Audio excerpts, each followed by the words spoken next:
பங்காளி சண்டையெல்லாம் தூக்கி ஓரமாக வைத்துவிட்டு விட்டு கொடுப்பவர்கள் என்றைக்கும் கெட்டுப்போவதில்லை என்கிற சான்றோர் மொழிக்கு ஏற்ப எல்லாவற்றையும் மறந்துவிட்டு மீண்டும் நாங்கள் என்டிஏவில் இணைஞ்சிருக்கோம்.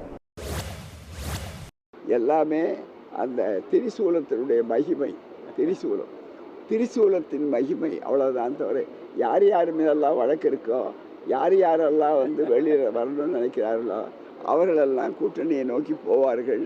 கூட்டணியை நோக்கி வராதவர்களெல்லாம் வழக்கு வரும் என்று மிரட்டல் இருக்கிறது. எனவே தான் அவருடைய நிலைப்பாட்டை தாராளமாக புரிந்து கொள்ளலாம். எனவே தான் நேற்றைக்கு ஒரு நிலைப்பாடு, இன்றைக்கு ஒரு நிலைப்பாடு இருக்குல்ல, ஒரே பாடு, அவர் பட்ட பாடு இருக்கிறது, அதுதான், வேற ஒன்று கிடையாது. ஒரு அரசியல் மாற்றத்தையும் மோடி கொண்டு வந்துருவார் 23ஆம் தேதி வந்ததுக்கு. அவன் ஏற்கனவே பல முறை கொண்டு வந்துட்டார் தமிழ்நாட்டில். ஆகவே தான் மோடி வர்றதுனால என்ன லாபம்னா, ஒரு பெரிய ரோட் ஷோ நடத்துவார், நிறைய பூக்களை கொட்டுவாங்க, நம்ம பூக்கள் வியாபாரிகளுக்கு நல்ல லாபம் வரும். ஆகவே பூத்தொழில் நன்றாக சிறப்பாக இருக்கும். மதுரை மல்லிகை விலை ரொம்ப அதிகமாகிடும். இயற்கைக்கு முரணான கூட்டணி, தமிழ்நாட்டு மக்களால் நிராகரிக்கப்பட்ட கூட்டணி. ஒருபோதும் தமிழ்நாட்டு மக்கள் அந்த கூட்டணியை ஏற்றுக்கொள்ள மாட்டார்கள். இன்று இணைந்திருக்கின்ற அமமுகவின் தலைவர் நேற்று வரை துரோகி என்றும், உலகத்தில் ஒரு பட்டம் கொடுக்க வேண்டுமென்றால் இப்படிப்பட்ட துரோக பட்டத்தை உலகமே கண்டிருக்காது என்றெல்லாம் அவரை பற்றி பேசியிருக்கிறார். இப்பொழுது எப்படி அவரோட அரசியல் செய்ய போகிறார், எப்படி அவரோட களம் மேடை ஏறப்போகிறார், வாக்கு கேட்கப் போகிறார் என்ற கேள்வியெல்லாம் மறுபுறம் இருக்க, இன்று கூட்டணியில் சேர்ந்தவுடன் என்டிஏவில் அவருடைய பெயரை சொல்லுவதற்கே தவிர்க்கிறார். ஆகவே இந்த கூட்டணி தமிழ்நாட்டு மக்களால் நிராகரிக்கப்பட்ட என்டிஏ கூட்டணி. மோடி ஒரு முறை இல்லை, 100 முறை வந்தாலும் தமிழ்நாட்டு மக்கள் ஏற்றுக்கொள்ள மாட்டார்கள். நீங்கள் எத்தனை படையெடுப்பு நடத்தினாலும், எவ்வளவு பேரை சேர்த்தாலும் தமிழ்நாட்டு மக்கள் நிராகரிக்கப்பட்ட கூட்டணி பாஜக அதிமுக கூட்டணி. அது முழுகும் கப்பல். அந்த முழுகும் கப்பலில் யார் யாரெல்லாம் ஏறுகிறார்களோ அவரும் சேர்ந்து முழுகுவார்கள். நம்முடைய தொண்டர்கள் ஒரு வெற்றி கூட்டணியில் ஒரு ஆளும் கட்சியில் உள்ள வரணும். நம்மால் பதவி இழந்த எம்எல்ஏக்களை மறுபடியும் வரணும். அதுதான் அரசியல். அதாவது எல்லாரும் சொல்கிற டயலாக் தான், இருந்தாலும் நிரந்தர நண்பனும் இல்லை, நிரந்தர எதிரியும் இல்லை. இப்போ நம்மளோட ஒரே குறிக்கோள் தேர்தலில் பெறப்போகும் வெற்றி. நேற்று என்ன நடந்ததுன்னு நினச்சோம்னா நாளைக்கு பற்றி யோசிக்கவே முடியாது. நேற்று நடந்தது நடந்தவையாக இருக்கட்டும், நடப்பவை நல்லவையாக இருக்கட்டும். அது மட்டுமல்ல, எங்களுடைய இன்னொரு பிரார்த்தனையும் எல்லோரும் ஒருங்கிணைய வேண்டும். எல்லோரும் ஒருங்கிணைந்து இந்த கூட்டணியில் தேர்தலை சந்திக்கணும். அதுதான் எங்களுடைய பிரார்த்தனை. கண்டிப்பாக ஆண்டவனும் புரட்சித் தலைவர் எம்ஜிஆரும் அம்மாவும் அதை நிறைவேற்றுவாங்கிற நம்பிக்கை எங்களுக்கு இருக்குது. பஸ் மினி பஸ் பெண்கள் மட்டும் போயிட்டுருக்காங்களே, இப்ப ஆண்கள் குடும்பத்தோட போகலாம், ஆணும் போகலாம் பெண்ணும் போகலாம். ஏன்டா பிரிச்சு விட்ட? உன்னால குடும்பத்தை நீ பிரிச்சு விட்ட. திமுக பிரிச்சு விடுச்சு. என் தலைவர் எடப்பாடியார் சேர்த்து விட்டாரு. புருஷனோடு சேர்த்து போ. திருத்தங்கள் இருக்கியா? பள்ளியாட்காட்டில் படமாக்க போறியா? உன் மனைவியை கூட்டிட்டு போ, இல்ல உன் காதலியை கூட்டிட்டு போ. 2 பேரும் சேர்ந்தே ஓசியில போங்க. டிக்கெட்டை மட்டும் எடுத்துக்கீங்க. செஞ்சது யாரா? அறிவிச்சது யாரு? கொடுக்க போறது யாரு? எங்களால எடப்பாடியார். ஐயா நரேந்திர மோடி வராது. மேடையில் எத்தனை பேர் ஏற போறான்னு பாருங்க. எல்லாம் கேட்பாங்க, அவர் வருவாரா? வருவாரு. இவர் வருவாரா? வருவாரு. அவரும் வருவாரு. அப்ப இவரு வருவாரு.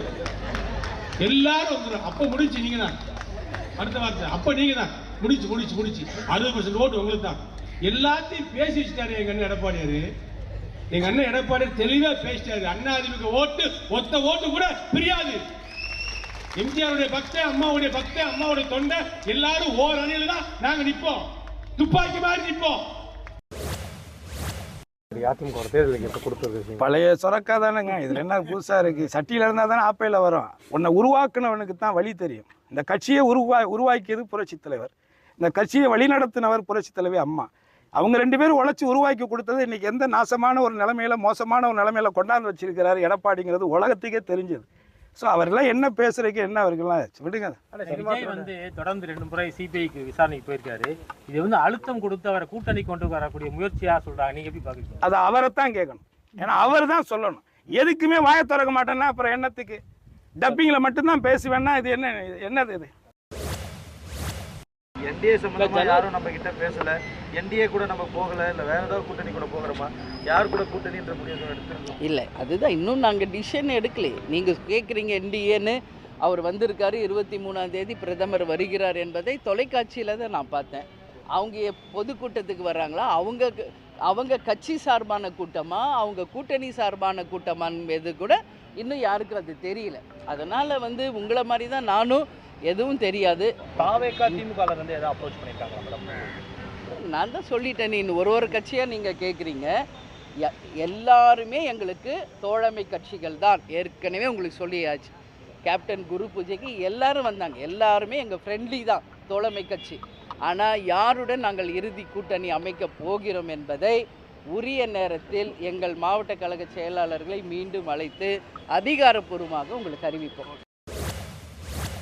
அண்ணனுக்கு எனக்கு ஏதோ சங்கடம்லாம் நீட்டுன்னு எங்கள் அண்ணன் KS அண்ணன் 50 வருஷமா 9 தடவை சட்டமன்ற உறுப்பினராக இருந்துட்டு வந்திருக்கிறார். யார் அரசியல் பண்ணுவா, யார் அரசியல் பண்ண மாட்டாங்க, பார்த்த உடனே சொல்லக்கூடிய ஒரு திறமையானவர் தான் KS அண்ணன். அதனால எங்களை நாங்கள் மேடையில் எங்களுக்குள்ளார ஏதோ ஒரு மனக்கசப்பு அதெல்லாம்ன்றதெல்லாம் எங்களுக்கு எதுவுமே கிடையாது. எங்களுக்கு பொறுத்தவரை தலைவர் தளபதி கூட இருக்கிற வரைக்கும் தாங்க என் நிழலே என் கூட வரும். அதுதான் இன்று நம்மளுடைய நிலைமை, எண்ணுடைய இது. ஏன் இதெல்லாம் நாங்கள் சொல்கிறோம் அப்படின்னா, அண்ணனுக்கும் எனக்கும் ஏதோ மனக்கசப்புன்ற மாதிரிலாம் செய்திகள் வந்தது. அது முழுக்க தவறான செய்திகள். உடனுக்குடன் செய்திகளை தெரிந்து கொள்ள சன் நியூஸ் பெல் ஐகானை கிளிக் பண்ணுங்க.